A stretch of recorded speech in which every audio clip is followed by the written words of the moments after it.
I'm here with some small group leaders who have been operating all during COVID. For some of you who've been wondering, what's been happening? Well, this is a sample of people that have been operating their groups during this COVID season. So we're going to get a chance to talk to each of them. Cheryl, I'll ask you first. You're working within the insurance industry, I know, and why don't you tell us a little bit about the demographic of your group? Sure. Our group is consisted of ladies. We don't have an age limit or an age range, whoever wanted to come out, but it is a woman's group. Okay, so can you tell us a little bit about what you did to navigate this particular season? As soon as COVID was really shut us all down, we just went on Zoom right away. So we really didn't, I don't even think we missed one meeting. We just went right to Zoom and we were meeting on Zoom. And we did have about 4 months that we could meet in person when restrictions were relaxed. But now we're back on Zoom waiting for restrictions to be relaxed again so that we can meet every second week. We usually meet here at the house every second Monday at 7 to 8:30 or 9 o'clock, depending how talkative we are. Okay. Now, do you have any sense about how much the people in your group valued meeting during this time? Yeah, I think it was really important to have this community because some ladies, a lot of us are working from home, but some people really don't have a big social group anymore because of COVID and because of the restrictions and whatnot. And this was not just a spiritual time together, but a social time. And then in between, we keep in touch through WhatsApp and Facebook. And we've done some activities outside, like the Festival of Lights at Botanical Gardens. We did that. We did an outdoor barbecue at one of the girls' houses in the summer. So we try to keep in touch. And, it's a good community for everybody. And we're there for each other to pray for each other as well, even outside of our Bible study when there's a need that arises. That's encouraging. That's good news. Okay, so Melly, why don't we go to you now? And I know that you have the distinction of being operating as a group since for about 30 years, the same group consistently. So why don't you tell us a little bit about the demographic of your group? Who meets in your group? Okay. As you said, we are meeting over 30 years. Now we are a seniors group between the ages of 65 and 80 plus. Our group is made up of couples and few single ladies. Okay, so tell us a little bit about how you navigated through this particular season. Okay, during the COVID, we met twice a month on Thursdays at 7 p.m. When we were not allowed to meet in person, we started the study on Zoom with Pastor Doc during the Bible study for just a couple of months because we found that quite a lot of them have difficulty in getting on the Zoom or having the Bible study on Zoom. So we later connected with each other through a devotional sent by Pastor Daw once in 2 weeks. Now, after the COVID restrictions were lifted in 2020, we were able to meet at 1:30. We changed the timings to 1:30 p.m. in the afternoon at Lloyd and Jean's home for several months before the restrictions were imposed again. So in 2021, we were able to meet only 2 times, once in November, and then in December, we had a fellowship and a lunch together.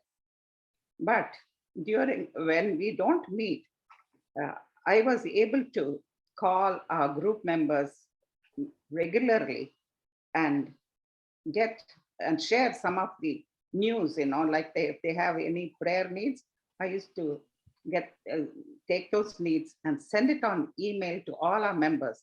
So everybody gets to pray for those needs. And that's how we kept in touch. And that was very much appreciated by each and every member of the group. Yes, I can see why. So you were very intentional about connecting with people. In spite of not being able to meet by Zoom, you were very intentional and did it very effectively. So thank you, Melly. Okay, so John, now let's move to you. I know that you're part-time faculty now at Memorial, and you have served as dean of the electrical engineering program. So John, tell us a little bit about the demographic of your group. Okay, thank you. Our group is made up mainly of our spouses and single mothers from West Africa, essentially. Okay, so tell us a little bit about how you navigated during this season. I know that you actually started your group during COVID, so tell us a little bit about how you operated during this COVID season. We started the group in October 2020 during the COVID, and the group decided that they would prefer to meet on Zoom. But then if the opportunity came up, we would meet, for the celebration of birthdays and so on. Mm. We did that only once, but otherwise we've been meeting on Zoom every Sunday in the evening. And we started off meeting every Sunday. 1 week was a Bible study. The alternate week was a prayer meeting. But then in 2021, we decided that we'll meet every Sunday, but then have the Bible study, and at the end of the Bible study, have a prayer meeting. Okay. Did you get any sense of just how much people valued being able to meet during COVID in spite of not being able to meet in person? My sense is that the members have really liked the idea of meeting together to study the Bible, share insights into the passages that we're looking at. And then the second thing is the prayer time has been very, very helpful. In actual fact, I think most people have the freedom to share needs, and the group has been able to pray together. And it's been very helpful for a number of our members. Okay, thank you, John. Sounds like a lot of good has been happening in your group. So thank you for what you're doing. Okay, now, Kwadjo, I know that you're also connected with the university and the pharmacy department. So tell us a little bit about your small group, the demographic, and who meets in your group. All right. Thank you very much. My small group started as a group of young men. We started meeting in 2019, and around the COVID time, it increased to include other young men and women, both married, but mostly below the age of 40. Okay, so what kind of things did you do to navigate through COVID, in spite of not being able to meet very much in person together?